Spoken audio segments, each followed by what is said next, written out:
चलो प्रकरण 2 प्राकृतिक संख्याओं। મિત્રો જ્યારે આપણે કોઈ પણ ગણતરી શરૂ કરીએ ત્યારે 1 થી લઈને અસંખ્ય સુધીની સંખ્યાઓ 1 2 3 4 5 થી અસંખ્ય સંખ્યાઓનો ઉપયોગ કરીએ છીએ। આ સંખ્યાઓ ગણતરીની સંખ્યાઓ છે જેને પ્રાકૃતિક સંખ્યાઓ એટલે કે નેચરલ નંબર્સ કહેવાય છે। આપણે અગાઉ અભ્યાસ કરી ગયા છે, બરાબર ને? તો એમાં કહ્યું છે કે પ્રાકૃતિક સંખ્યાઓ એટલે પ્રાકૃતિક સંખ્યાઓ 1 થી શરૂઆત કરી અને અસંખ્ય સુધી સંખ્યાઓ હોય છે, જેને આપણે ગણતરીની સંખ્યાઓ પણ કહીએ છીએ। અને ગણતરીની સંખ્યાઓ આપણને એક્ઝામની અંદર ખાલી જગ્યામાં પૂછાઈ શકે છે કે ગણતરીની સંખ્યાઓ કઈ છે? તો ગણતરીની સંખ્યાઓ પ્રાકૃતિક સંખ્યાઓ છે, જેને આપણે નેચરલ નંબર કહીએ છીએ। નેચરલ નંબર જેને n સંકેત વડે આપણે જાણીએ છીએ। હવે પહેલાની સંખ્યા અને પછીની સંખ્યા। પહેલાની સંખ્યા પ્રેડિસેસર અને પછીની સંખ્યા એટલે સક્સેસર કહેવાય છે। કોઈ પણ સંખ્યાની અંદર આપણે 1 ઉમેરીએ, કોઈ પણ સંખ્યાની અંદર આપણે 1 ઉમેરીએ તો તેના તરત પછીની પ્રાકૃતિક સંખ્યા આપણને મળે છે। જેમ કે અહીંયા એક્ઝામ્પલ આપ્યું છે કે 19 માં 1 ઉમેરતા 20 મળે છે, તેથી 20 એ 19 ની તરત પછીની સંખ્યા કહેવાય છે। અને તેવી જ રીતે આપણે કોઈ પણ પ્રાકૃતિક સંખ્યામાંથી 1 બાદ કરીએ છીએ, ઓછા કરીએ છીએ, તો તેની પહેલાની સંખ્યા આપણને મળે છે। દાખલા તરીકે 19 માંથી 1 બાદ કરીએ તો 18 મળે છે, તેથી 18 એ 19 ની તરત પહેલાની સંખ્યા છે। આપણને હવે પ્રાકૃતિક સંખ્યાની અંદર પૂછાઈ શકે છે કે સૌથી નાની પ્રાકૃતિક સંખ્યા કઈ? તો સૌથી નાની પ્રાકૃતિક સંખ્યા 1 છે। અને સૌથી મોટી પ્રાકૃતિક સંખ્યા કઈ? તો અસંખ્ય સંખ્યા છે, એટલે સૌથી મોટી કોઈ આપણને પ્રાકૃતિક સંખ્યાઓ મળતી નથી, બરાબર? ચલો હવે આગળ જોઈએ પૂર્ણ સંખ્યાઓ। તો પૂર્ણ જેને આપણે હોલ નંબર્સ કહીએ છીએ। પૂર્ણ સંખ્યાઓને સંકેતમાં W વડે દર્શાવાય છે, જે હોલ નંબર્સનો પહેલો મૂળાક્ષર છે તેના વડે આપણે દર્શાવીએ છીએ। હવે આપણે પૂર્ણ સંખ્યાઓ એટલે કે જે પ્રાકૃતિક સંખ્યાઓ આપણને ખ્યાલ આવી ગઈ કે પ્રાકૃતિક સંખ્યાઓ 1 થી શરૂઆત થઈને અસંખ્ય સુધી છે, તો પૂર્ણ સંખ્યાઓની અંદર બીજું શું ઉમેરાય છે? તો શૂન્ય ઉમેરાય છે। શૂન્ય સાથે આપણે જે સંખ્યાઓ લઈએ, શૂન્ય થી બધી પ્રાકૃતિક સંખ્યાઓ એટલે પ્રાકૃતિક સંખ્યામાં શૂન્ય ખાલી આગળ એડ કરીએ છીએ 1 ના પહેલા, તો એ સંખ્યાઓ પૂર્ણ સંખ્યાઓ મળે છે। તો અહીંયા શું કહ્યું છે? પ્રાકૃતિક સંખ્યામાં શૂન્યને સમાવીએ તો પૂર્ણ સંખ્યાઓનો સમૂહ મળે છે। દરેક પ્રાકૃતિક સંખ્યા એ પૂર્ણ સંખ્યા છે। હવે આ ખાસ ખરા ખોટાની અંદર તમને પૂછાય છે કે દરેક પ્રાકૃતિક સંખ્યા એ પૂર્ણ સંખ્યા છે, તો હવે એ વિધાન કેવું કહેવાય? અહીંયા જુઓ, પ્રાકૃતિક સંખ્યા કઈ? 1 2 3 4 થી અસંખ્ય। હવે આ જે દરેક પ્રાકૃતિક સંખ્યા છે, બરાબર, આ દરેક પ્રાકૃતિક સંખ્યા એ પૂર્ણ સંખ્યા છે, તો પ્રાકૃતિક સંખ્યા એ પૂર્ણ સંખ્યા છે ખરી? છે ખરી? છે। જો 0 થી લઈને શરૂઆત કરીએ તો આ બધી પ્રાકૃતિક સંખ્યા સાથે 0, આ બધી પૂર્ણ સંખ્યામાં જ આવી ગઈ ને, બરાબર? આ બધી પૂર્ણ સંખ્યામાં જ આવી ગઈ ને, તો દરેક પ્રાકૃતિક સંખ્યા એ પૂર્ણ સંખ્યા તો છે જ, બરાબર? દરેક પ્રાકૃતિક સંખ્યા એ પૂર્ણ સંખ્યા તો છે જ, પણ ખાલી જગ્યાની ખરા ખોટામાં એવું પૂછાય કે દરેક પૂર્ણ સંખ્યા એ પ્રાકૃતિક સંખ્યા છે, તો આ વિધાન ખોટું પડે।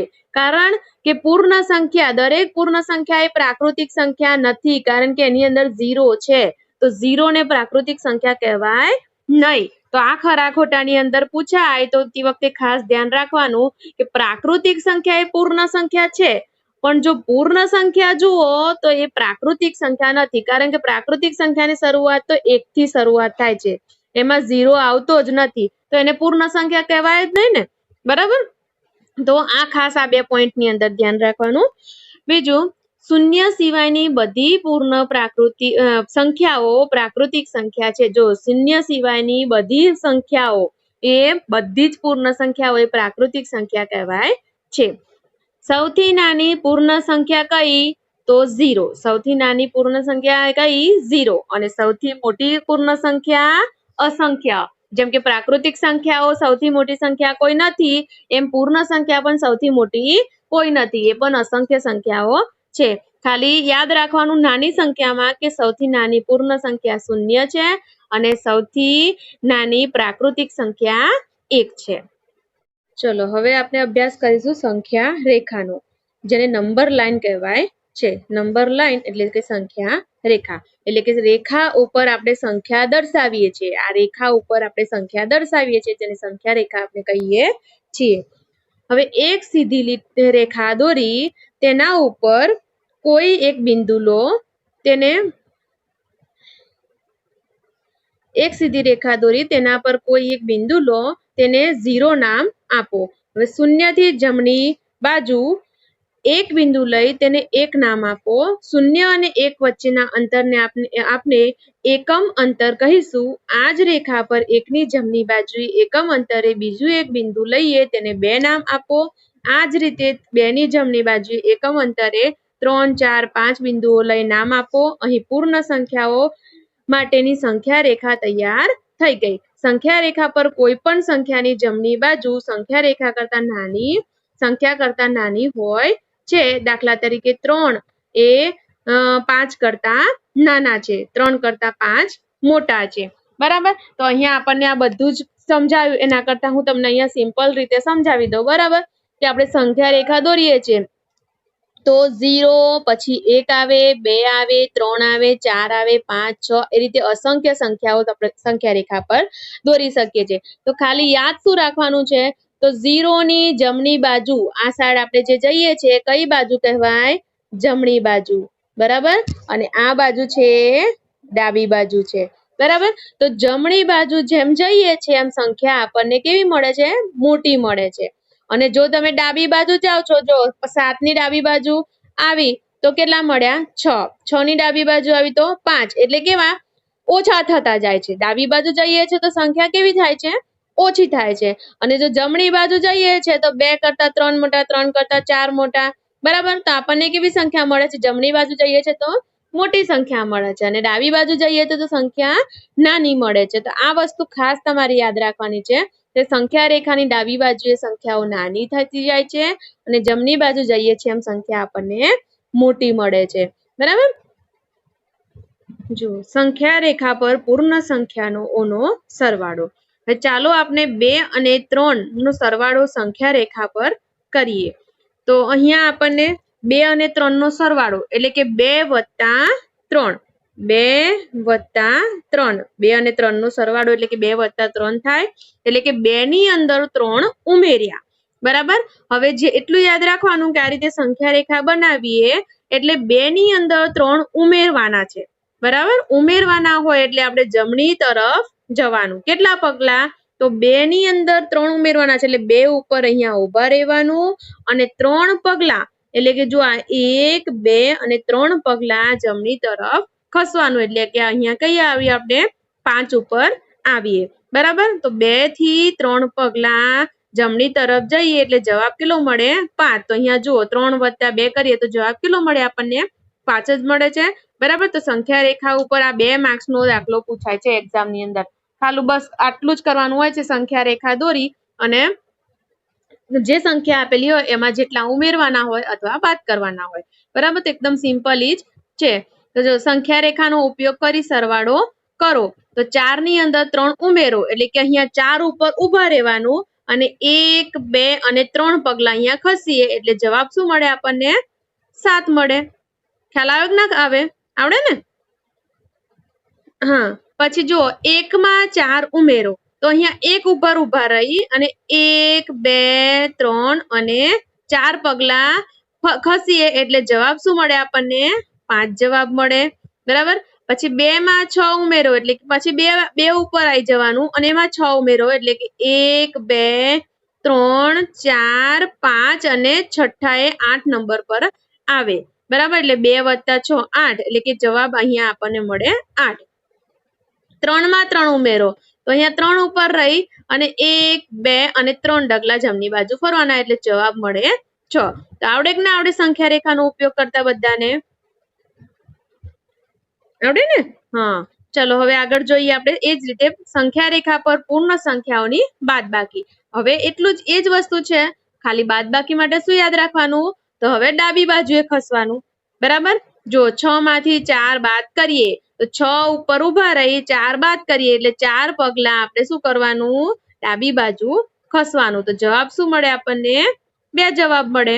છે એકદમ સિમ્પલ સંખ્યા રેખાનો સરવાળો, બરાબર. તો એટલું યાદ રાખવાનું છે કે જો બાદ બાકી કરવાની હોય તો ડાબી બાજુએ ખસવાનું, અને જો સરવાળો કરવાનો હોય તો જમણી બાજુએ ખસવાનું. સંખ્યા રેખાનો ઉપયોગ કરી બાદબાકી. તો હવે બાદબાકી તો એકદમ કમ્પ્લીટ છે ને, ખ્યાલ આવી ગયો ને. શું કરવાનું? તો ડાબી સાઈડે ખસવાનું. 8 માંથી 4 બાદ કરો તો 8 ઉપર હોઈએ તો 4 ડગલા પાછા ખસવાનું, બરાબર. એટલે 8 માંથી 4 બાદ કરવાના, 7 માંથી 3 પગલા ડાબી બાજુ જવાનું, 6 માંથી 3 પગલા ડાબી બાજુ જવાનું, અને 5 માંથી 2 પગલા ડાબી બાજુ જઈએ એટલે સંખ્યા રેખા મળી જાય. બધાની સંખ્યા રેખા અલગ અલગ દોરવી પડે. હવે અહીંયા જુઓ, સંખ્યા રેખા પર પૂર્ણ સંખ્યાઓનો ગુણાકાર. હવે ગુણાકારની અંદર ખાલી એક વસ્તુ નવું છે કે જેમ કે તમે સંખ્યા રેખા પર સરવાળો કે બાદબાકી કર્યું તો જે સંખ્યા પહેલી આપી હોય એના ઉપર જઈને ઊભું રહેવાનું, બરાબર. અને ત્યાંથી કેટલા ડગલા ડાબી કે જમણી બાજુ કરવાના એ જોઈએ. અને અહીંયા ગુણાકારની અંદર શૂન્યથી જ શરૂઆત કરવાની. આ એકદમ ક્લિયર કટ યાદ રાખવાનું. ભૂલો મોટા ભાગે બધા કરતા હોય છે, તો આ જ જગ્યા ઉપર કરે છે કે અહીંયા સરવાળા બાદબાકીમાં જેમ કે અહીંયા જો 2 ગુણ્યા 3 તો 2 થી શરૂઆત કરે.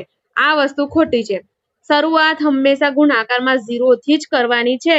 હવે જુઓ 2 ગુણ્યા 3 તો 2 ના જૂથ 3 બનાવવાના છે, બરાબર. એટલે જો સીધા 0 ઉપરથી 2 ઉપર જવાનું, 2 થી 4 ઉપર અને 4 થી 6 ઉપર. તો 3 સ્ટેપ ખસ્યા, પણ કેટલા? 2 ના, બરાબર. 2 ગુણ્યા 3 છે તો 2 ના 3 સ્ટેપ ખસ્યા એટલે જવાબ આપણને મળ્યો 6. તો હવે આની અંદર બીજું એક એક્ઝામ્પલ આપી દઉં તમને કે ધારો કે 3 ગુણ્યા 4, 3 ગુણ્યા 4, બરાબર. તો હવે અહીંયા શું કરીશું? 0 થી આપણે કેટલાના 3 ના જૂથ બનાવીશું, અને એવા કેટલા બનાવવાના? 4 બનાવવાના, બરાબર. તો અહીંયા જો 7 પછી 8 આવે, 9 આવે, 10, 11, 12, બરાબર. તો હવે જો 3 ના એટલે 0 થી સીધું પગલું 3 ઉપર, 3 પરથી 6 ઉપર, 6 પરથી 9 ઉપર, 9 ઉપરથી 12 ઉપર. તો આ રીતે 4 વખત સ્ટેપ ખસીએ એટલે આપણને જવાબ મળે 12. તો જો ગુણાકારની અંદર આ વસ્તુ યાદ રાખવાની કે 0 થી શરૂઆત કરવાની, સરવાળાની અંદર અને બાદબાકીની જે સંખ્યા આપેલી હોય ત્યાંથી શરૂઆત કરવાની. જો બાદબાકી કરવાનું હોય તો ડાબી બાજુ ખસવાનું, અને સરવાળો કરવાનો હોય તો જમણી બાજુએ ખસાય. આગળ છે જાતે ગણીએ, એટલે કે સંખ્યા રેખાનો ઉપયોગ કરી ગુણાકાર મેળવો. હવે ગુણાકાર તો તમને સમજાવ્યું ને, 2 ના જૂથ બનાવવાના, કેટલા? 4, એટલે 2 ગુણ્યા 4 થાય. 0 થી શરૂઆત કરી 3 ના 3 જૂથ બનાવવાના એટલે 3 તાલી 9 થાય. 4 ના 2 વખત બનાવવાના, બરાબર. સીધા 4 ઉપર જવાનું, પછી 8 ઉપર જવાનું, એટલે 4 ગુણ્યા 2 થાય. અને 4 ના એવા 3 હમણાં તમને બનાવીને બતાવ્યા, બરાબર. જેમ 3 ના 4 કર્યા એ રીતે 4 ના 3 કરાવવાના, બરાબર. તો ખબર પડશે ને સંખ્યા રેખાનો ઉપયોગ તો હવે કમ્પ્લીટ. હા, ચલો હવે પ્રશ્ન 2 જોઈએ. 36 અને 51 ની વચ્ચે આવતી પૂર્ણ સંખ્યાઓ લખો. હવે 36 અને 51 ની વચ્ચે આવતી પૂર્ણ સંખ્યાઓ આપણે જોવાની છે. તો વચ્ચે આવતી પૂર્ણ સંખ્યાઓ કઈ રીતે ખબર પડે? તો તમે જુઓ, ગણતરી કરો 36 થી તમે ગણતરી કરવાની સ્ટાર્ટ કરો તો 51 સુધી તમને કેટલી સંખ્યા મળે? 37, 37, 39, આ રીતે બધું ગણો કે ના ગણો?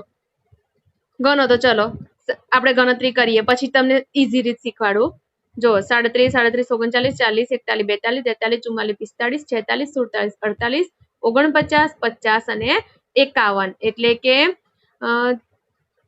15 સંખ્યાઓ થઈ, બરાબર. 15 થઈ. હવે વચ્ચેની કીધી, બરાબર.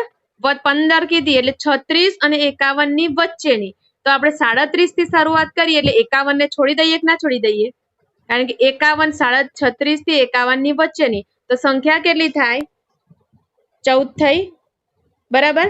હવે આ જ વસ્તુને આપણે આ રીતે આંગળીઓ, આ તો થોડીક સંખ્યા હતી તો તમે આંગળીઓ ગણી, વધારે સંખ્યા હોય તો આંગળીઓ ગણી શકો. એમ કે તમને કે 29 થી 98 સુધી વચ્ચે સંખ્યાઓ કેટલી થઈ? તો શું કરો તમે? આંગળીઓ ગણવા બેસો? ના ગણાય ને. તો આપણે શું કરવાનું? જે સંખ્યા, ધારો કે અહીંયા 51 છે, સૌથી મોટી સંખ્યામાંથી સૌથી નાની સંખ્યા બાદ કરી દેવાની, અને એમાંથી 1 બાદ કરી દેવાનું. ખ્યાલ આવ્યો? તો જો 51 માંથી 36 બાદ કરીએ તો 15 થાય, 15 માંથી 1 બાદ કરો તો 14 મળે. તો આ સંખ્યાઓ આપણને મળી ગઈ કે ના મળી ગઈ? આંગળીઓ ગણવાની જરૂર ખરી કોઈ? બરાબર, આ રીત ખાસ યાદ રાખવાની. પડી ખબર કમ્પ્લીટ? હા, શું કરવાનું? તો સૌથી મોટી સંખ્યામાંથી સૌથી નાની સંખ્યા બાદ કરી દેવાની. અહીંયા 51 અને 36 ની વચ્ચેની સંખ્યા કીધી તો 51 માંથી 36 બાદ કરી દેવાના અને એમાંથી એક સંખ્યા બાદ કરી દેવાની. એટલે આપણને વચ્ચેની કેટલી સંખ્યાઓ મળે એ આપણને જવાબ મળી જાય. આંગળીઓ ગણવાની નહીં કે વચ્ચેની સંખ્યાઓ ગણવા બેસવાનું નહીં. બરાબર? હા, ચલો હવે આગળ જોઈએ પ્રશ્ન 3. નીચે આપેલી સંખ્યાઓની તરત પછીની સંખ્યા લખો. હવે આ જે સંખ્યાઓ આપેલી છે તેના તરત પછીની સંખ્યા એટલે શું કરવાનું? આપણે એક ઉમેરી દેવાનો હોય છે. હવે તરત પછીની અત્યાર સુધી તો આપણે 1 થી 100 સુધી કે 1000 સુધી કરતા હતા. બરાબર? તો શું આવે? તો 20 પછી 21 આવે. બરાબર ને? એ જ વસ્તુ અત્યારે પણ કરવાની છે. કોઈ વધારાનું છે નહીં. ખાલી આગળનો જો તમને 10 લાગે તો આગળની સંખ્યામાં 1 વધી જાય એટલું ધ્યાન રાખવાનું. તો ચલો અહીંયા મને કહો કે સંખ્યા કેટલી થશે? સંખ્યા વાંચીએ આપણે, અલ્પવિરામ મૂકીને વાંચીએ તો શું વંચાશે? 63,45,320 થાય ને? બરાબર? હા, તો આપણે એ સંખ્યાને એના પછીની સંખ્યા લખીએ તો શું લખાય? 63,45,321. એના પછીની સંખ્યા શું થાય? તો 20 પછી 21 જ થાય ને? બરાબર? તો હવે હું અહીંયા જગ્યા ઓછી છે તો લખી શકાશે નહીં, તો હું તમને બધી સંખ્યાઓ વાંચીને કહી દઉં. બરાબર? વાંચીને જવાબ કહી દઉં એટલે ખ્યાલ આવી જશે. તો ચલો, આમાં થઈ 63,45,321 આવશે આના પછીની. પછી શું આવશે? તો 53,24,538 છે તો એના પછી 539 થાય. બરાબર? પછી અહીંયા 21,30,092 છે તો એના પછીની સંખ્યા થાય 21,30,093. પછી અહીંયા 44,53,209 છે તો એના પછીની સંખ્યા 44,53,210 થાય. ચલો સોહાન બોલો તો આના પછીની સંખ્યા બોલો તો. સુજાન સંખ્યા બોલો તો બેટા, જવાબ બોલો. હા,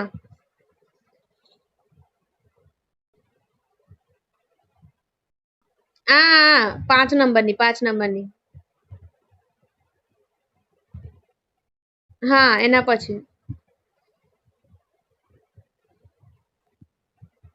72,88,000. 36 પછી 37. ચલો જનક બોલો તો બેટા.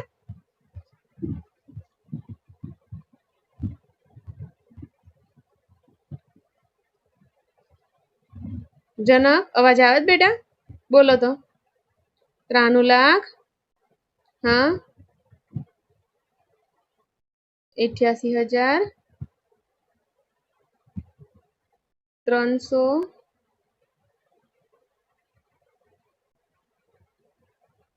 હા, 78, 77 પછી 78. સરસ. હવે એ જ રીતે અહીંયા પહેલાની સંખ્યા લખવાની. બરાબર? પહેલાની સંખ્યા આવડશે ને? 45 ના પહેલા શું આવે? 44. 31 ના પહેલા શું આવશે? 30. 93 ના પહેલા 92. 20 ના પહેલા 19. 2 ના પહેલા 1 અને 4 ના પહેલા 3. તો બધી સિમ્પલ સંખ્યા છે. આવડશે ને બધાને આગળની સંખ્યા પણ? હે ને?